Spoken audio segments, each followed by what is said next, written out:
count of five.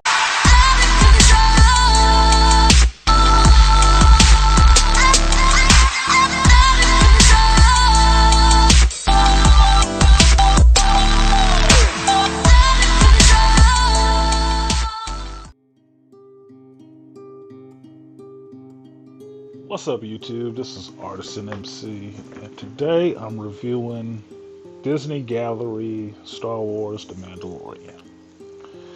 Now, I found this on Disney Plus, and my boy Tyler, shout out to Tyler Arts Productions, he had told me about this, that it was like a documentary made on the behind the scenes of The Mandalorian. So I finally got time to sit down on Disney Plus and check it out. And it's only 3 episodes so far, as I understand they come out with them, I guess, weekly or so. But I really enjoyed this. And I enjoyed it because it's something that you would normally see on a Blu-ray or DVD release. And one of the things I absolutely love about Blu-rays and DVDs is bonus freaking features. I love bonus features. The special effects, the production notes, concept drawings, all that shit I get into. Everything that goes into making these pieces of art that we love. I like seeing that behind the scenes stuff because it's always about the people who create the stuff and getting the candid stories with them about what they went to in producing this material that either was really great or really sucked ass. It just depends on how it's received by the fans. So getting this one on a show that I really fell in love with, immediately and actually earned that was great. So, like I said, there's 3 episodes so far, and the first episode goes over just story, just the people who created it. You got Jon Favreau and Dave Filoni and all the directors sitting around table talking about the show. Okay. Next episode is about the legacy and paying respects to what had come before and adding to this mythology or whatever, and their love for these characters. And the last episode, or the 3rd episode, is just about the cast. Getting to talk to the cast, Gina Carano, Carl Weathers, Pedro Pascal, all these people who made up the cast at this same round table with Dave and John, and getting their insights and what they liked about the performances and how it was to be on this stuff. This is the stuff I enjoy because, for one, it's one thing to see actors on the screen portraying roles. You get a feel for their personality or some such there, right? But it's a completely another thing to take that actor off stage and have a hidden camera sort of feel to what they're doing and just see them talking and interacting with people and how they emote and what their personality is. It's completely different. And it's the same thing for directors as well. And you get that in this show. In this gallery show, you get to see the actors being themselves. You get to see the directors being themselves and the type of language and the type of feeling they put into what they do and what they look for in this scene, right? So it's a very compelling thing to be able to, in my view, make a connection with these people, to see them talk in a natural setting, to understand if, yes, they love this material, or no, it was just a fucking job. Or to see how deep this Star Wars legacy goes with these people. And it's deep for some of them. Some of them may be surface level, but at least for the directors of that first season of Mandalorian, it was deep. It was in all of them. Every one of them sitting at that table, including, Dallas Bryce Howard, is a geek in some senses. I mean, she sits there at the director's table, them just talking, relating the story that she met Akira Kurosawa with her father and George Lucas in Japan, just sitting at a table having a conversation.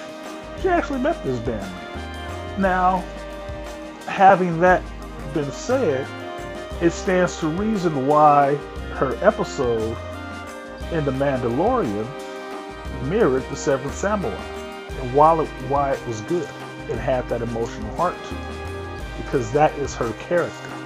That is who she is. That is part of her ingrained.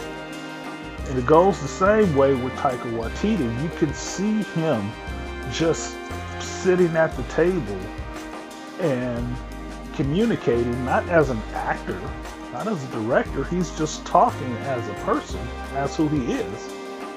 And seeing his quirkiness and how he moves and how he makes jokes and stuff like that in the middle of a conversation, and understand immediately how that translates to him directing a movie, and how those funny beats and stuff like that come through, because that is his personality put into the movie. And it goes further with the actors. I would say, for all the actors I've watched, like, you know, actors studio stuff and getting them in real conversations or whatever, this is some of the best group of actors who actually has a concise fucking thought pattern.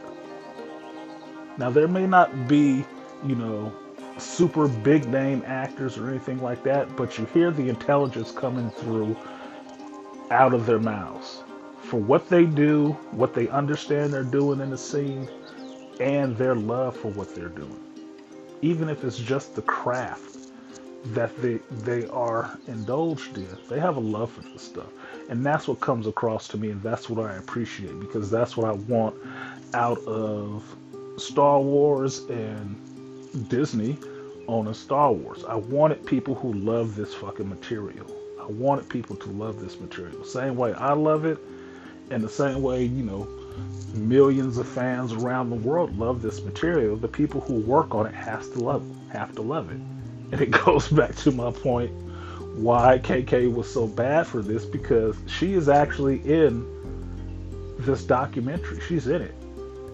And she talks. And you can see her personality as well come through at this table with the visual effects and the directors. You can see her personality come through.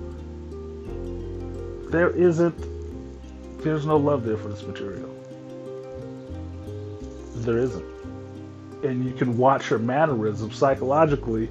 If you just want to profile people, you can sit there and watch their mannerisms while somebody else is talking. This motherfucker is not interested. So I don't want to turn this into a shit session on KK.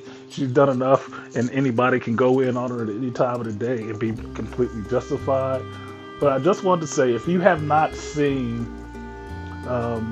this on Disney Plus, go on Disney Plus, look for Disney Gallery, Star Wars and Mandalorian, and give it a watch. It's worth the time.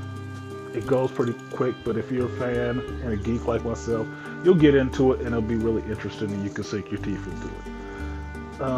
I will say on this, I am firmly in the camp that I see why, now more so, why Jon Favreau is looked at as a possible successor to Kathleen Kennedy at Lucasfilms. And I see what Dave Filoni brings to the table more so. I really do like Dave Filoni. I mean, the dude has sold me. I never watched a bunch of the fucking Clone Wars. I didn't. I know Dave from working on the Clone Wars and doing this stuff on The Mandalorian, and I felt I could see his touch on different things and appreciate his depth of knowledge, right? But seeing this guy talk about Star Wars and how he understands the universe being pulled together, this motherfucker got it. He got it. If he's not, you know, the one to bring balance to the Force, I don't know who the hell is. And Jon Favreau gets it too. Jon Favreau loves this material. He wants to see this go forward. He resonates with it on a personal level, and that's what you need for this, because it came from a man's, you know, soul, his heart, if you would say. You have to be able to resonate with that and treat it as such, like it is something, you know, if not sacred, but precious. You know, you want to display it, you want to do it justice, you don't want to mess it up. but you do want to give it a bigger showcase. And I think that's what they did in this series. And I think they're great for Lucasfilm and Star Wars. So that's it for now. Yes, I know my videos for The Mandalorian are still lost in the sauce, but eventually they will come out before second season. So once again, like, share, subscribe, and I'll see you guys next time. Peace.